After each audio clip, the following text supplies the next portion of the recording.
Hello बच्चों, मैं doctor Sunita Nandal कक्षा 12th के लिए गद्य भाग में आरोह भाग 2 का 3rd लेसन लेकर आई हूँ।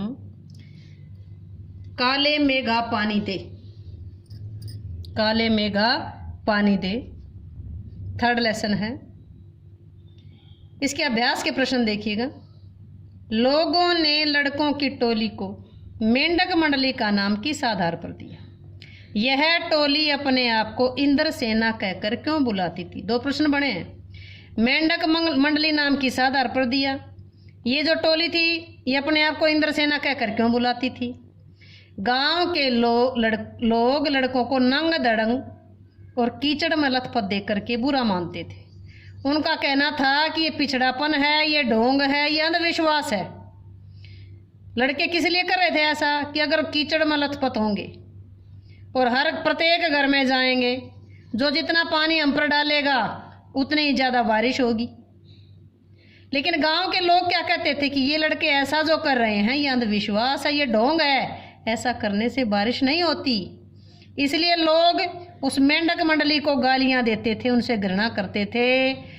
लोग इस इंद्र सेना को मेंढक मंडली कहते। जैसे मेंढक कीचड़ में पड़ा रहता है, इसी प्रकार ये जो बच्चे भी लड़के भी कीचड़ में लथपथ रहते, इसलिए इनको मेंढक मंडली का। ये टोली अपने आप को इंद्र सेना क्यों कहती थी? परंतु गांव के जो किशोरों की टोली थी वो इंद्र देवता से वर्षा की पुकार करती थी। बच्चों का कहना था कि जो भगवान इंद्र हैं वो वर्षा के देवता हैं। इंद्र भगवान से वर्षा करवाने के लिए लोगों से पानी का अर्घ्य मांग रहे हैं। वे तो उनका दूत बन करके लोगों को जल दान करने की प्रेरणा दे रहे हैं कि जो चीज़ हमारे पास कम होती है उसी में से दान दिया जाए, वही दान माना जाता है। ऐसा करने से इंद्रदेव वर्षा का दान करेंगे और खूब बारिश होगी। इसीलिए अपने आप को इंद्र का की सेना पुकारते थे कि हम इंद्र की सेना है। अगला क्वेश्चन देखिए। जीजी ने इंद्र सेना पर पानी फेंके जाने को किस तरह सही ठहराया? जीजी का कहना था कि देवता से कुछ पाने के लिए हमें कुछ दान और त्याग करना पड़ता है। किसान भी 30-40 मन अनाज पाने के लिए 5-6 सेर जो गेहूं पहले जमीन में बोता है, तब कहीं जाकर उसका खेत हरा भरा होता है। इंद्र सेना भी लोगों को यही प्रेरणा देती है कि वे इंद्र देवता को पहले पानी का अर्घ चढ़ाएं, पहले भगवान इंद्र को पानी का दान करें, तभी तो झमाझम बारिश होगी। अतः इंद्र सेना एक प्रकार से वर्षा की बुआई कर रही है। हमें इस परंपरा का पालन करना चाहिए। लेकिन लेखक इसका विरोधी था। पानी दे गुड़धानी दे, मेघों से पानी के साथ साथ गुड़धानी की मांग की जा रही है। क्यों? गुड़धानी का अर्थ है गुड़ और धान, गुड़ और अनाज मिलकर बनाए गए लड्डू। इंद्र सेना के किशोर इंद्र देवता से पानी के साथ गुड़धानी की मांग कर रहे हैं, क्योंकि बच्चों को पीने के पानी और खाने के लिए गुड़धानी चाहिए। यह सब बादलों पर निर्भर करता है।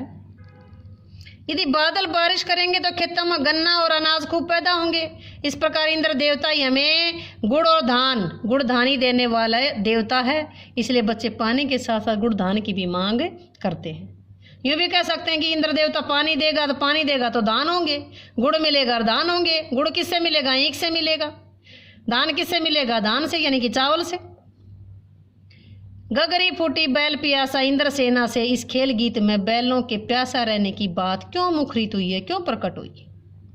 गगरी फूटी मटकी फूट गई, बैल प्यासा है जो बच्चे खेल गीत कर रहे थे। बैल भारतीय कृषि व्यवस्था की रीढ़ की हड्डी कहे जा सकते हैं। हमारे खेत जोतते हैं, अन्न पैदा करते हैं, किसानों ने पर निर्भर है।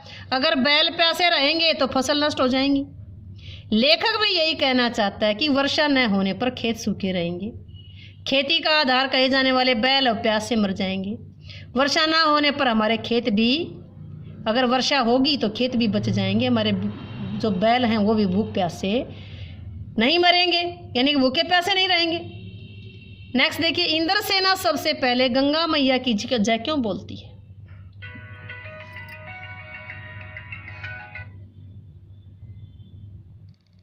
इंद्र सेना सबसे पहले गंगा मैया की जय क्यों बोलती थी? नदियों का भारतीय सामाजिक सांस्कृतिक परिवेश वातावरण में इनका क्या, हमारी नदियों का क्या महत्व है? इंद्र सेना सबसे पहले गंगा मैया की जय बोलती थी क्योंकि गंगा भारत की पवित्र नदी है।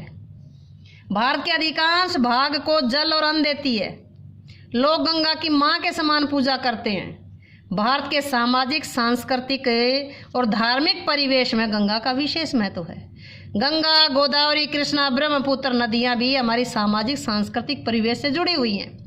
प्राचीन काल में भारत के जो बड़े बड़े नगर हैं इन्हीं नदियों के किनारे पर बसे हुए। इन्हीं नदियों के कारण हमारे समाज और हमारी सामाजिकता का विकास हुआ है। अब भी लोग नदियों को प्रणाम करते हैं।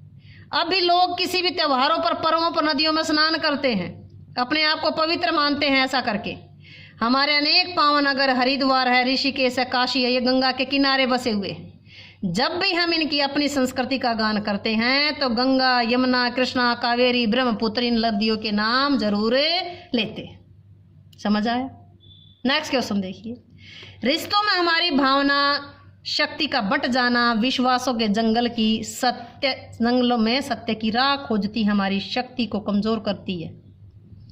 रिश्तों में हमारी भावना शक्ति का बंट जाना विश्वासों के जंगल में सत्य की राह खोजती हमारी बुद्धि की शक्ति को कमजोर करती है। पाठ में जीजी के प्रति लेखक की भावना के संदर्भ में इस कथन के औचित्य पर समीक्षा डालिए। औचित्य का मतलब उचितता, कि ये कथन कितना सही है, कितना उचित है।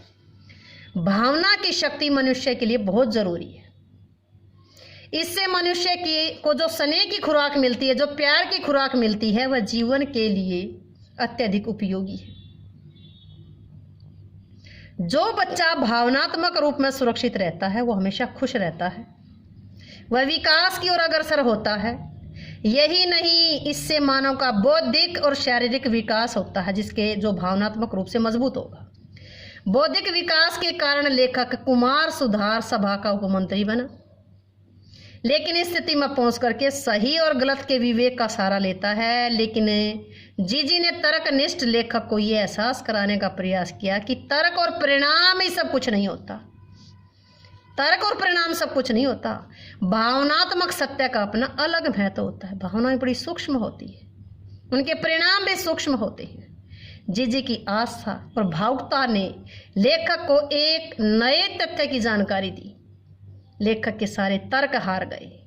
उसे यह अनुभव हुआ कि भावनाओं और तर्कों में समन्वय, तालमेल जरूरी है। भावना और तर्क में तालमेल होना जरूरी है। यह तभी होगा जब मनुष्य तर्क शक्ति के साथ साथ अपनी भावनाओं का भी ध्यान रखेगा। तो ये पाठ था काले मेघा पानी दे, क्योंकि मानो तो गंगा माता है, ना मानो तो बहता पानी है। उम्मीदों पर संसार कायम है। हम भारतवासी हैं, सनातन धर्मी हैं, आस्थाओं से जुड़ी जिंदगी है। उम्मीद है कि लेसन आपको अच्छे से समझ आया होगा। वीडियो अच्छी लगे तो लाइक करें, शेयर करें, चैनल को सब्सक्राइब करना ना भूलें।